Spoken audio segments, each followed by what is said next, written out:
Golongan sesat, ajaran salah, ajaran yang palsu, ajaran salah, ajaran yang menyimpang. Assalamualaikum, hai. Nama saya Admin Sofia binti Muhammad Sahal.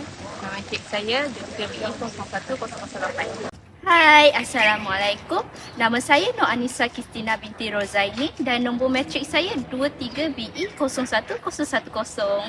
Hai, Assalamualaikum. Nama saya Nur Hidayah, nombor matrik 23BE01011.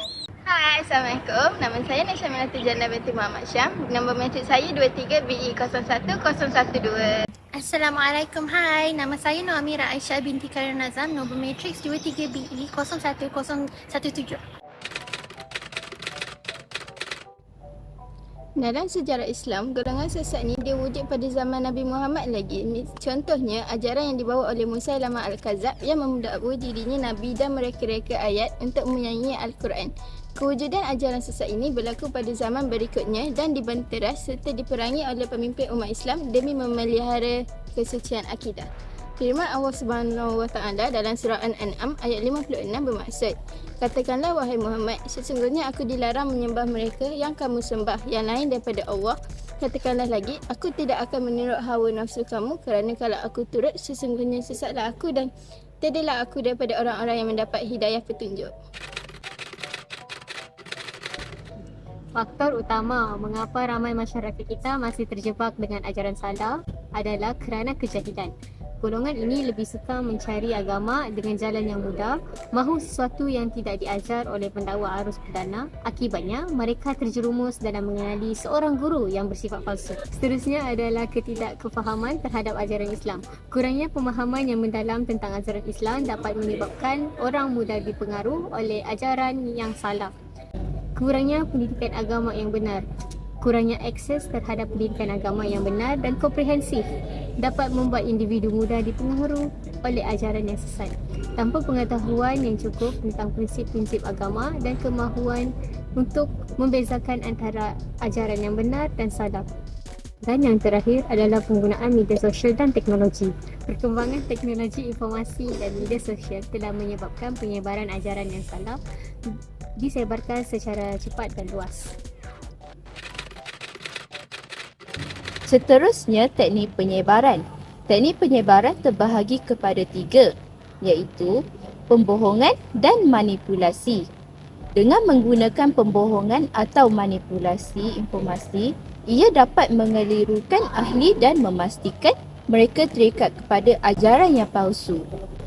Yang kedua, kawalan emosi. Memanipulasi emosi ahli untuk mengukuhkan keterikatan pada kumpulannya selalunya melalui penggunaan ketakutan, rasa bersalah atau janji ganjaran dan atau juga pembebasan. Yang terakhir, penyebaran melalui media sosial. Menggunakan platform media sosial untuk menyebarkan mesej pengambilan dan propaganda dengan menggunakan algoritma dan penyasaran periklanan.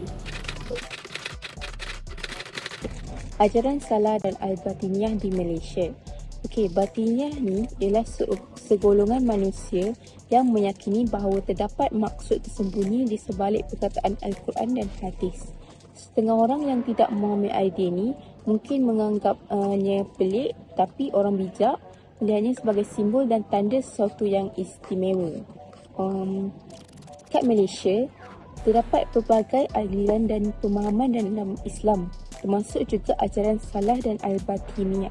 Ajaran salah merujuk kepada pemahaman atau praktik agama yang dianggap sesat atau menyimpang dari ajaran utama Islam.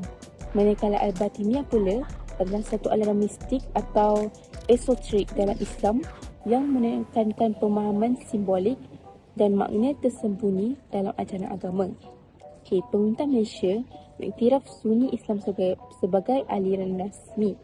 Tapi terdapat juga aliran-aliran lain seperti Al-Batiniyah yang mungkin dianggap sebagai aliran minoriti atau bahkan tidak diiktiraf sama sekali. Walau demikian, pelbagai praktik keagamaan dapat ditemui di kalangan masyarakat Muslim Malaysia. Okey, Syiah bermaksud pengikut dalam bahasa Arab. Orang Syiah hari ini percaya bahawa Sayyidina Ali adalah pengganti yang sah kepada Nabi dan mereka berpendapat bahawa Sayyidina Abu Bakar sebagai perampas dan pengkhianat kepada wasiat Rasulullah SAW.